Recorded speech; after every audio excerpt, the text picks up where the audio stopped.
toujours facile de dire qu'il faut protéger la nature. C'est beaucoup plus difficile de dire exactement ce que chacun peut faire.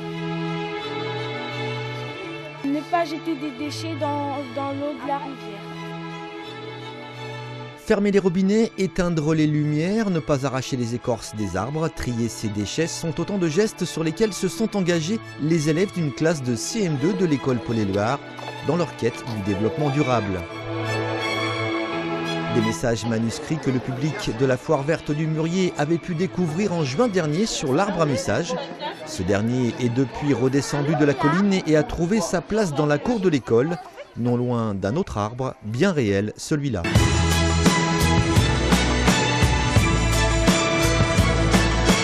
C'est un magnolia qui a été choisi pour remercier et encourager les enfants de leur engagement dans la lutte pour la protection de l'environnement. L'arbuste a été planté en présence du maire René Proby et de la conseillère déléguée à l'environnement Sarah Laporte-Daube, jeudi 17 novembre.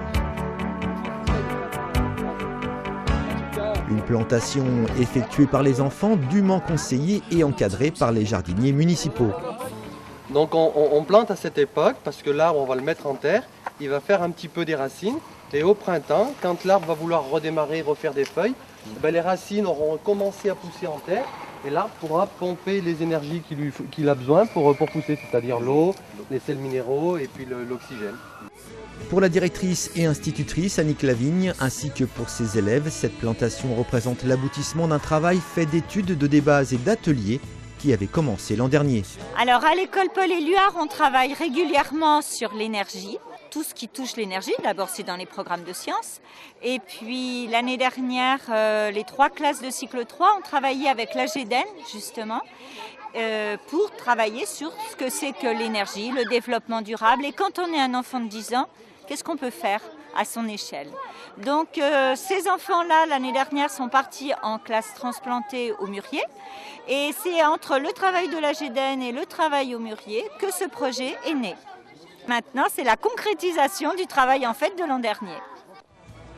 Avant d'enterrer le magnolia, les élus se sont adressés aux enfants avec dans chacun de leurs messages respectifs le souhait qu'ils conservent cet engagement à l'égard du développement durable et qu'ils le transmettent autour d'eux.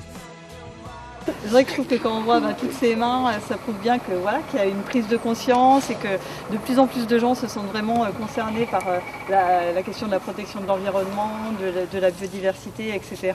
Puis il y a cette envie d'y aller.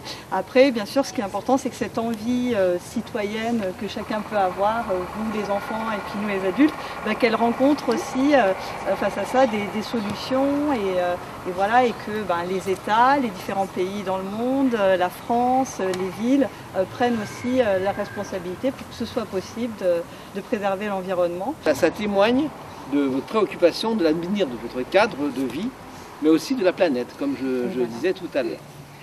Alors, je sais qu'il y a eu des études qui ont été faites, que vous avez fait des débats, que vous avez eu des ateliers, et c'est ça qui a amené, justement, finalement, à vouloir planter un arbre.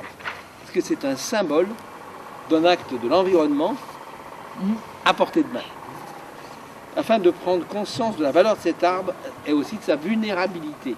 Une fois l'arbre enterré, arrosé et protégé, les élèves ont repris en chœur un poème qu'ils avaient écrit, puis ils ont regagné leur classe, fiers et heureux de leur action pour un développement solidaire et durable. Les élus ont à leur tour déposé leur message sur l'arbre du même nom.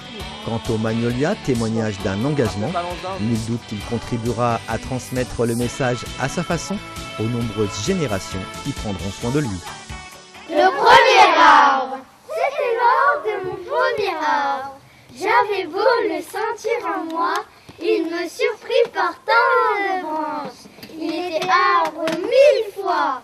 Moi qui suis tout ce que je forme, je ne savais pas feuillu, mais voilà que je donnais de l'ombre et j'avais des oiseaux dessus.